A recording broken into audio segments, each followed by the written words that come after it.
Have you ever heard of the Fletcher Superman cartoons? They were a series of animated shorts about the now iconic superhero Superman with 17 episodes produced over the course of 1940 to 1943. The episodes produced from 1940 to 1942 were done by Fletcher Studios, and the last few episodes up until 1943 were produced by Famous Studios. For those not in the know, these Superman cartoons are often regarded as the pinnacle of Western animation. They certainly have high quality and they are quite memorable despite there only being 17 shorts produced. Well, supposedly. There is a lost episode. DC Comics and Paramount Pictures vehemently deny the existence of any such episode. Going by the accounts of those few people who claim to have seen this lost short, it's understandable why DC and Paramount wouldn't want this cartoon to be associated with them. From what little information exists, this cartoon was apparently commissioned in 1947 by the US War Department, soon after the Cold War began. They reassembled all the staff from Famous Studios who worked on the Superman shorts and told them they wanted a propaganda piece. The short doesn't seem to have been completed and was never shown to an audience, yet somehow it, like many other things, has found its way online. Those who claim to have watched the short say that they found it on a torrent site. The site varies for each person, with all the other episodes bundled onto it. The other 17 episodes are normal, utterly unaltered from the originals, yet when they speak of the lost short, they are overcome with a sense of nausea and dread. The episode begins in much the same way as the other cartoons did, with the opening credits in the same heroic music as there is in all the other intros. The section in the opening where the narrator describes the destruction of Krypton and Superman's origin seems to be unchanged, though some viewers claim that the narrator sounds more aggressive this time around. The episode opens in the Daily Planet office with Lois Lane and Clark Kent having a conversation. All seem to agree that the color palette of the episode seems to be dull compared to the other shorts, but some say that this is simply due to the age of the recording, while others say that the dull colors are due to budget issues.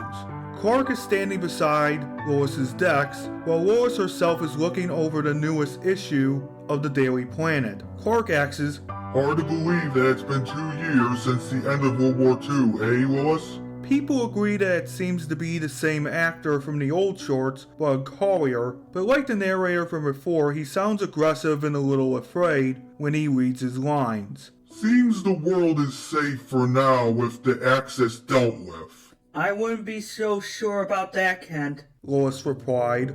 Joan Alexander, the voice actor of Lois, is noted to sound rather shaky and nervous when she reads her lines. "Have a look at the story I got done on the front page." The camera moves around to show the headline story. The Red Menace working on nuclear weapons. "It seems the commies are conspiring against America," said Lois. It was at that moment that the animation shifted. Now the animation looked as if the black and white storyboards had simply been pasted onto the tape, with choppy stop motion quality lasting for the next 25 to 27 seconds or so.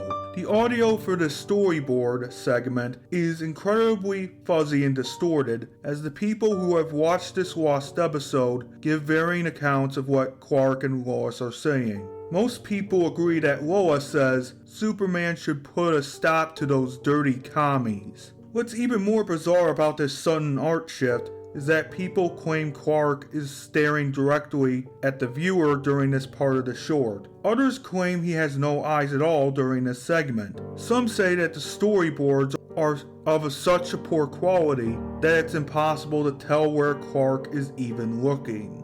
Those who have watched this episode state that the episode fades to static at the end of the bizarre storyboard segment, and when the cartoon returns to normal, it shows Superman talking with President Truman. Despite the normal, fantastic nature of the fresher Superman shorts, this one segment is noted to be oddly somber in tone. Low, tense piano music is playing throughout the conversation, but it's so soft that at times people forget it is even playing. The Oval Office is filled with a thick darkness, as if the conversation is taking place at either dusk or early dawn, with very little light present to illuminate the characters. You understand what has to be done, Superman? President Truman asked. What's odd is, to this day no one has been able to identify the voice actor of this character. Some claim that it's the real Harry Truman, but that's impossible, isn't it?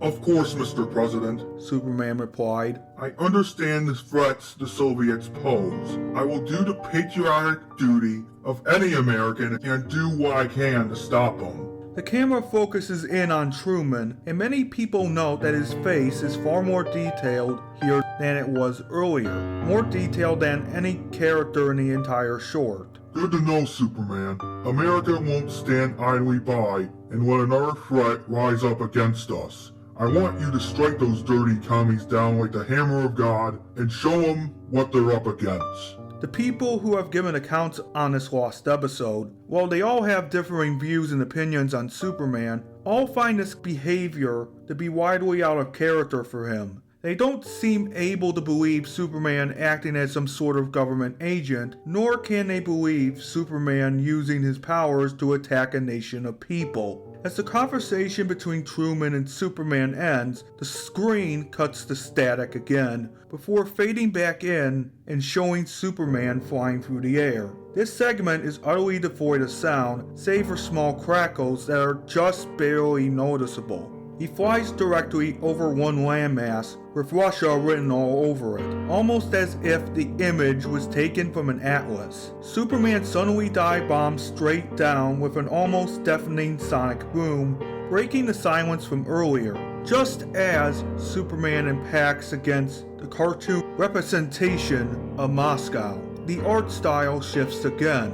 This time it appears to be stock black and white footage of the Hiroshima bomb exploding, showing a mushroom cloud ballooning up into the air while a distorted version of the Soviet Union's national anthem plays in the background. It's from this point onwards that the people who saw this lost episode begin to recall the nausea they felt. While most people mention watching the destruction of Russian landmarks at Superman's hands, some who had watched this segment in slow motion have found subliminal imagery implanted into the footage. The imagery is graphic to say the least. It doesn't appear for more than a frame or two. Those who have seen the subliminal imagery describe it as being grainy black and white photographs likely taken during World War II. The images include a picture of a mass grave at an unidentified concentration camp, an American soldier with a bayonet jammed into his throat, a picture of several people being torched by a flamethrower, and lastly, a free-frame-long picture of several charred corpses in the ruins of Hiroshima. The last scene of this episode is described as being equally traumatic. Superman stands on a mound of flaming rubble with a deformed caricature version of Stalin cowering before him. Superman lifts him firmly by the neck, his vice-like grip causing the cartoon Stalin to make realistic gagging and choking sounds. He flails against Superman, but of course, as it's Superman, he can do nothing to break free. Superman smiles, not a demonic reckless or psychopath smile, an honest and friendly kind of smile that Superman is best known for. In this context, such the warm smile is just as disturbing. The camera zooms in slowly, Superman smiling all the while, and then his eyes slowly start to glow various shades of red and gold. While nobody can feel any sympathy for Stalin for what happens next, for the simple fact that it's Stalin, people agree that his fate is overly graphic and gruesome. A burst of heat and light explode out of Superman's eyes. The scene seems to go in slow motion as we can see the caricature of Stalin's skin being peeled off of his body by the force of Superman's heat vision. The force peels off Stalin's muscle tissue and vaporizes his organs until he's simply a skeleton left. Then his bones break apart and are reduced to dust scattered by the wind. The camera zooms into a close-up of Superman's smiling face, the fires of the ruined city flickering behind him. He looks directly at the viewer and winks. It's at this moment that the image of Superman winking freezes up and the word music lingers on one drawn-out note. This lasts for a little over 7 seconds, and then the episode ends. People are conflicted about why the episode exists in a state like this. The most common belief is that famous studios protested what the War Department wanted to turn Superman into, and made the short overly graphic so that it would never see the light of day. Others think that while the audio clips in the episode are real, the animation is simply an elaborate hoax. With the correct resources, anything could be done, right? The last mystery about this lost episode is that as soon as a person finishes watching it, the file completely deletes itself from the viewer's computer and leaves no trace of its existence. If said viewer attempts to find the same torrent again, they simply can't no matter what site they check. Any attempts to find the uploader of the torrent, assuming it is being done by just one person, have ended in failure. So that was the Lost Superman cartoon by Crossbones116. What did I think of this story?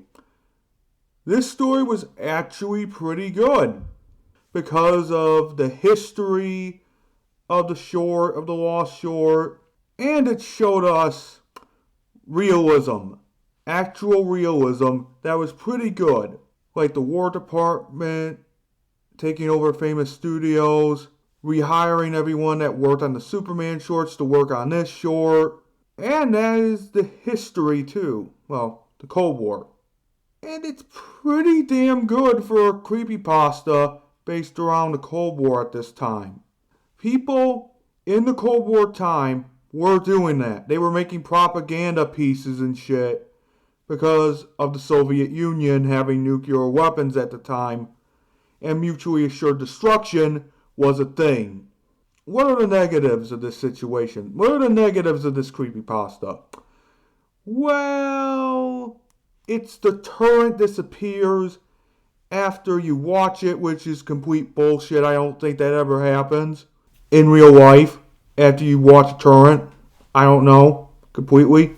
The grammar errors are fucking horrible. The grammar errors were so confusing I cannot keep track while reading the damn thing. And this is pretty much a good story, besides those errors. It is a great story about how people that are forced to work on one thing come up with another thing to protest what that thing is being turned into. Superman, as we all know, is supposed to be the goody two-shoes, the Boy Scout, if you will, of superheroes. And when they turn Superman into this evil being of mass destruction, even the people that are more like he's an American hero and stuff like that, they realize this is not what Superman is about. He's supposed to be the Boy Scout for these things. And while, yeah, I can agree, he's supposed to stand for values, American values, freedom and stuff. And it's pretty good. And the storytelling's pretty good, in my opinion. It is pretty good. And I have nothing else to say. So, next time I'll put it in the comment, not in the comment section, I'll put it in the community tab below so you guys can see what's going on. So, this is Lord Phantom, and I'll see you guys next time.